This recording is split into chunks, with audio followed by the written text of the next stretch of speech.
Coming up on today's Philadelphia 76ers, now two stories that we want to hit and two players that we want to expand on.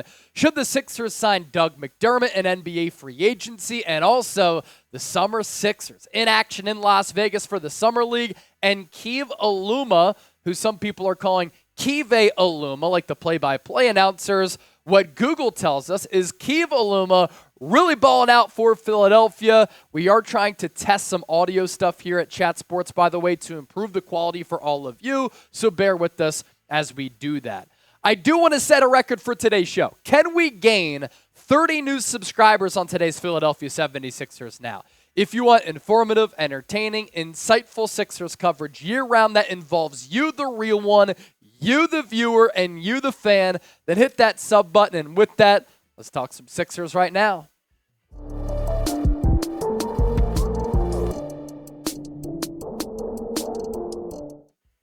And let's begin today's show with story number one and topic number one.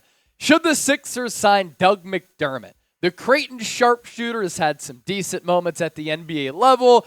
He cannot defend at all, but what does he do well? Shoot the basketball. And we want to talk about whether or not it'd be a good idea for Philadelphia to sign him in NBA free agency to really round out this roster, to bring in a player who you know has an elite trait, and that's shooting the three-point shot. Now, last year with Indiana, didn't see the floor a lot, and in the NBA playoffs, didn't see the floor at all under head coach Rick Carlisle because of the defensive reasons. You think about how the Pacers also play offensively, very frenetic pace, up and down the floor, and Doug McDermott doesn't always fit that. The numbers from last year, 5.5 points per game, 43.3% from the field, but 41% from three-point range. And over the last 4 years, going back to that elite trait, what does he do very, very well? Knocks down shots from distance. 2020-2021 with Indiana, 38.8%. San Antonio Spurs in 21-22, 42.2% from three.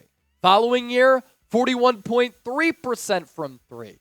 So there is a sample size of what McDermott's been able to do throughout the majority of his NBA career. When he gets minutes, he knocks down shots from beyond the arc. Career 41% three-point shooter.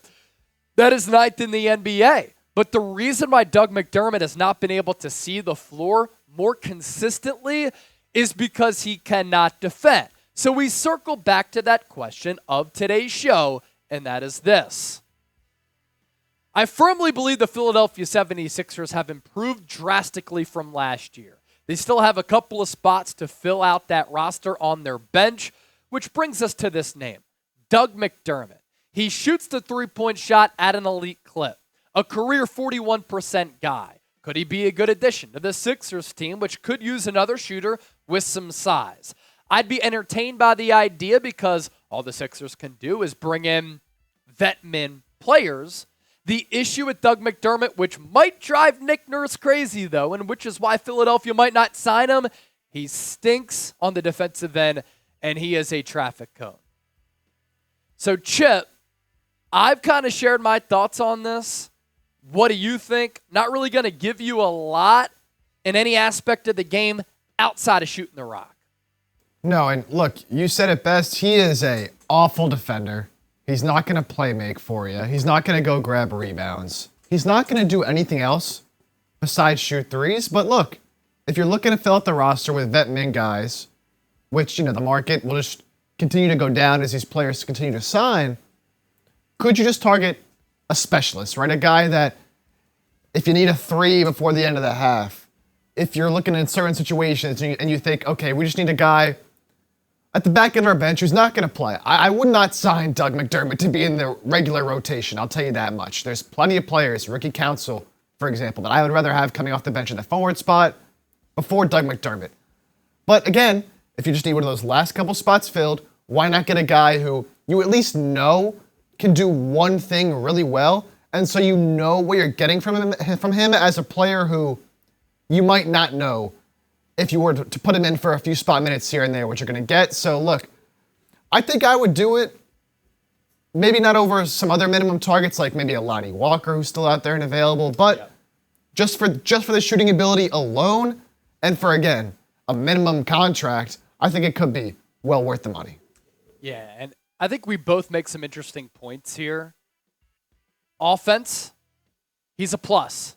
Defense, he's a huge minus. And if you're going to talk about Doug McDermott, talk about some of the other players who Philadelphia could sign, which is what Chip did in bringing up a name like Lonnie Walker. That's a player who's not going to give you the 3 like Doug McDermott, but he's going to be able to impact the game more and most likely more so be a part of the playoff rotation as compared to a player like Dougie McBuckets. Should the Sixers sign him at NBA free agency? S for sign, P for pass. Let us know as always down below in the comment section. If you're new here, treat the comment section here on YouTube like a Sports Talk Radio call-in line. We always love hearing from you, your opinions, and we like chopping it up with Sixers fans who watch this show from all across the globe. Have you been impressed with what Jared McCain has been able to do in the Summer League? You think that he's going to be a future good player in this league? If that's the case, or you just want to support him and the Sixers, you want to rock that Jared McCain jersey, he'll be wearing the number 20. Get yours today at chatsports.com/McCain. All thanks to our friends at Fanatics. Plenty of jerseys available outside of McCain as well if you use that link, which is attached to the pinned comment of today's video and in the show notes of today's 76ers. Now, Summer League standout for the Summer Sixers. A lot of people didn't see this name rising to the forefront, and that is Keve Aluma. Some people pronounce his name Keve Aluma, like the play-by-play announcers from over the weekend in Las Vegas, but the majority of the people calling him Keve Aluma, so we can call him Aluma, we can move on. If you know, let us know down in the comment section, because a Google search turned out Keve Aluma.